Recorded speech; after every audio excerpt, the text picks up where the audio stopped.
সোনালি, হাত ধরে ঘুরেছি তোমার সাথে আমি কাল। আর এই লাল ড্রেসটা পরে আমায় কেমন লাগছে?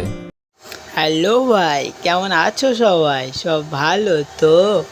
চিন্তা ভাবনা SMS লাভ কেস সব পড়ে থাক, চলো শুরু করা যাক। আবারও তোমাদের সামনে চলে এলাম এক আবালচোদা র্যাপারের আবালচোদা র্যাপ নিয়ে। র্যাপের নাম নাকি সোনালি।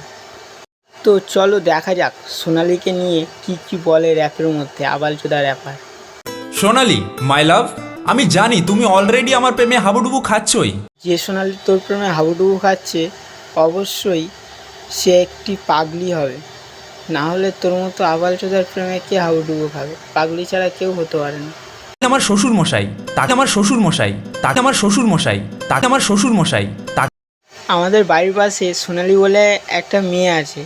তার বাবাকে কেউ যদি শ্বশুরমশাই বলে, তাহলে তাকে আবালচোদা বলে তার বাবা গালাগালি করে। হয়তো একেও এবারে আবালচোদা বলে গালাগালি করবে। যে 4 চাকা BMW গাড়িটা অর্ডার দিলাম সেটা এখনো ডেলিভারি হয়নি কেন? BMW গাড়ি, BMW গাড়ি, BMW গাড়ি, BMW গাড়ি। BMW কিনতে গেলে তোর দুটো কিডনি, লিভার, হৃৎপিণ্ড আর দুটো ডিমও বিক্রি করতে হবে। পারবি তো? ভেবে নে। তবুও হয়তো শোরুম থেকে তোকে দেবে না, আমার তো দেখে এটাই মনে হয়। কামকে বাদ পে আতে হ্যাঁ। ভাই, এ যা হিন্দি বলছে, যে কোনো মেয়ের বাবা তো শুনলে লাঠি নিয়ে ছুটে আসবে একে মারার জন্য। আরে ভাই, আগে হিন্দিটা ভালোভাবে শেখ, তারপর নয় র্যাপের মধ্যে বলিস হিন্দি টিন্দি যা পারিস। তো চলো দেখা যাক আর কি বলে। आप ये पूछेंगे ना कि आप कितने पैसा कमाते हैं। ভাই, হিন্দিতে এটা কি বলছে? পয়সা কামাতে হ্যাঁ, পয়সাটা কি আবার হিন্দিতে? এক সপ্তাহে মেরি গাড়ি অতটা তেল খাতা হে। আর গাড়িতে তেল ভরতে হয় সেটা শুনেছি, কিন্তু গাড়ির তেল খায় প্রথমবার শুনছি। তোমরা কি কেউ শুনেছো যে গাড়ির তেল খায়? আম্বানির মেয়ের বিয়ে প্রথমে আমার সাথেই হওয়ার কথা ছিল। আম্বানির মাথা খারাপ হয়ে যায়নি যে তোর মতো একজনের হাতে তার মেয়েকে তুলে দেবে? আম্বানির মেয়ের একদিনের খরচ তুলতে গেলে তো 1 মাস লেগে যাবে। চলো আর কি বলে দেখা যাক র্যাপের মধ্যে।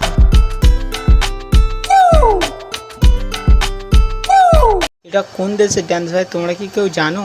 জানলে একটু বলে যাও প্লিজ। এই ড্যান্সটা দেখে মাইকেল জ্যাকসন লাগছে না, সাইকেল জ্যাকসন লাগছে। নতুন মনে আছে সোনালি, একদিন আমরা দুজন একটা বাগানে দাঁড়িয়ে প্রেম করছিলাম, তখন কিছু লোকজন আমাদের কাছে এসে আমাদের খুবই ডিস্টার্ব করে। তোর ভাগ্যটা অনেক ভালো যে লোকগুলো সোনালিকে তুলে নিয়ে যায়নি। যদি সোনালিকে তুলে নিয়ে যেত, সোনালির বাবা তোকে ডাব গাছে বেঁধে নারকেল গাছের ডোগা কেটে বাড়ি চালাতো আর মাথায় ডাব ফাটাতো। রাস্তা থাকতে, পার্ক থাকতে, বাগানে কি গান মারাতে গেছি? মার খাওয়ার জন্য? বন্ধু বান্ধবদের ফোন করে বলি যে লড়কে লোক ঘুষ গায়ে হ্যাঁ, বান্দে লোক কো ভি কল কর দে। এটা কি ধরনের ডায়লগ ভাই? আরেকবার শুনি দেখি কেমন লাগে। বন্ধু বান্ধবদের ফোন করে বলি যে লড়কে লোক ঘুষ গায়ে হ্যাঁ, বান্দে লোক কো ভি কল কর দে। ও, এবার বুঝলাম, মানে ধরা পড়ে যাচ্ছে তো, তাই ওর বন্ধু বান্ধবকে ফোন করে বলছে যে আরও 2-4 জনকে ডেকে নিয়ে এসে ওদের বাঁচায় যাতে। বাংলায় এখনও ভালোভাবে র্যাপ লেখা শিখলো না, সে আবার নাকি ভোজপুরিতে র্যাপ লিখেছে। তো চলো শোনা যাক কেমন র্যাপ লিখেছে সোনালির জন্য। গোলাপ জैसे खिलल बारू तू কি বলে শালা? भवरा से मिलल बालू करो तो दिल के कतल बारू कैसी लगी? करो मेहनत जे फल बारू लाली उठाबा के लल चाबे करो तो दिल पे বা ইলু ইলু। আর সোনালি, তুমি এখন হট প্যান্ট হাতা কাটা জামা ঠামা যা পরছো পরো। ভাই, এই হট প্যান্টটা কি আবার? শর্ট প্যান্ট শুনেছি, জিন্স প্যান্ট শুনেছি, এই হট প্যান্টটা কি গরম করে না কি কিছু? এখন হট প্যান্ট তুমি এখন হট প্যান্ট তুমি এখন হট প্যান্ট তুমি এখন হট প্যান্ট। তা সে বাদ দাও, যাই হয়েছে হোক, হয়তো মুখ ফুসকে বেরিয়ে গেছে।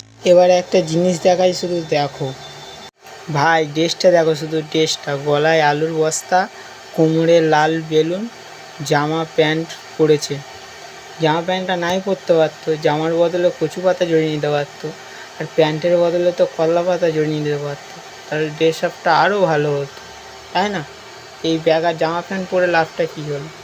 তো চলো আজ এই পর্যন্তই থাক, ভিডিওটা শেষ করা যাক। দেখা হচ্ছে আবার পরে অন্য কোনো ভিডিওতে, ততক্ষণ ভালো থেকো। আর যদি ভিডিওটা ভালো লাগে তাহলে like, comment, share and subscribe চাই। টাটা, বাই বাই, গুড বাই।